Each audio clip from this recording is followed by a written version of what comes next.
What's going on, guys? Welcome to another episode review of two episodes. Actually, this is episode I think 5 and 6 of Kaiju number 8. Yeah, And yeah, with me yeah, as always, I have Bluespade. yeah. Following up on that exam from the prior episode, I think it was Reno, Kikro, and Kafka, of course, are attending. What was it? I guess more of like an acceptance ceremony to be cadets. Of course, they still have to be further trained at the behest of who was it again? I forgot it was.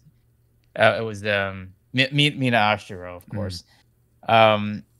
Of course, much of episode 5 is more of a slice of life ish sort of episode, but then it becomes clear by the end of episode 5 that it turns out it's more of a death flag episode, if anything. It does follow up on some things from the previous episode, like with most importantly with uh the what was it, Kafka revealing himself, or him being like a kaiju, um and him basically like having, trying to make a deal so that he can keep that a secret from the other team members.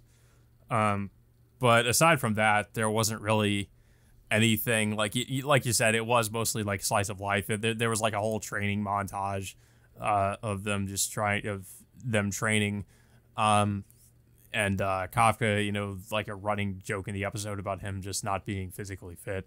Um, but I mean, despite the fact that he can transform into like a super powerful yeah, I mean, kaiju that can, I'm kind of form in wondering one because I punch. mean they did it, of course, in this episode. The other important thing is that they confirmed that Kafka did pass those exams. That he's now like part of the Kaiju Defense Force. Um, but my question is like, how is he going to be able to fight without having to solely like rely on transforming into a kaiju? Like, how is he going to fight as a human when he's so weak? He says like they say that he can only like release 1% or something of his power with the suit. Yeah. So yeah, I don't. Yeah, I mean, but obviously, like as in the next episode, I mean, there are still other ways he could still contribute, to working with Yeah, the defense yeah. So force. in episode 6, they do at least reveal something he could do to, I guess, help out, or something he could do in his human form, just based on his experience with the kaiju disposal unit. Yeah, so, because like he's he knows a lot about kaiju anatomy, and he can pretty much instantly study like certain different kaiju, what their weaknesses are, where the what how strong their armor is and whatnot, or like where the actual core of the kaiju is. So yeah, he does make some use of of his intellectual abilities, with kaiju anatomy. So it's so instead of fighting, he can like relay that kind of information to all the other defense force units. Yeah, and we see it. It is something that does end up being pretty valuable, considering there is a character that shows up at the end of this episode that's somebody we've seen before. That is like, you had somebody on your team that knew about this one kaiju that shows up, like how they reproduce, or how they're like they create more like miniature versions, I guess, of that kaiju.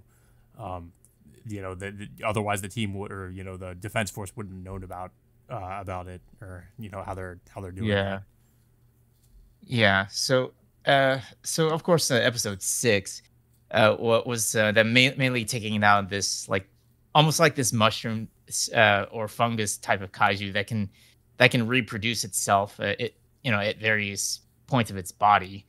But much of the episode presentation is almost reminiscent to Evangelion of sorts. Obviously due to like Studio Kara working on this series. I mean, you It's can't. reminiscent of like the earlier episodes of Evangelion, where they have more specifically. Well, I forget the angel's name, but it's that diamond angel that shows up, that they have to use like the like part of Japan's power grid to power like a giant like a railgun to take down the angel. It kind of reminded me Yeah, of that because they essentially use a railgun here too to take down this kaiju. Yeah, yeah, which of course Mina uses it to her advantage. But just basically just shoot the thing, at least on multiple occasions. I think the reason why she knows is because like um, despite the fact that she did end up destroying its core, it still ends up reproducing it at such a rapid pace. Yeah. Um, yeah, which is of course something that Kafka finds out about after he like digs into one of the dead kaiju, um, to find that they can reproduce, or that there are parts of it that can reproduce those little miniature versions of the kaiju. Yeah, and of course we do get to see some of the other defense force units in action. Of course, I think one of the I think one of the other defense force units. I think he was the vice captain working under Ashiro. Apparently he has like a skilled swordsman, like that's pretty much like he has his ability to just like quick draw, like yeah, at towards a certain kaiju without revealing like he drew his sword or anything like that. Yeah. Yeah, this comes after just a conversation with him and Kafka where like he knows like Kafka's main motivation now, like the other defense force members also know like why he's there, that he's trying to get powerful enough so that uh he can stand alongside like was it Ashido, and yeah, he's kind of in a way, I guess you could say, like made some potential enemies because of that, and them learning about that, because like now he's kind of in a way being challenged, or saying like if you do want to become that powerful someday, you'd have to get through me. So yeah, I mean it seems like, I mean that's kind of interesting, but it makes me wonder like how how Kafka would ever be able to stand up to somebody like that, with his skills and without having to rely on just turning into a kaiju. Yeah, I mean that is his main goal, is to stand by his childhood friend, Yeah. in the defense force. But yeah, there's of course like several different factors that are still preventing him from reaching that goal. Is of course his weak physical abilities, despite the fact that he can transform into a kaiju, and of course the other person, was it Soshiro, getting in his. I guess you could say he's getting in his way, but it's really hard to say. Yeah.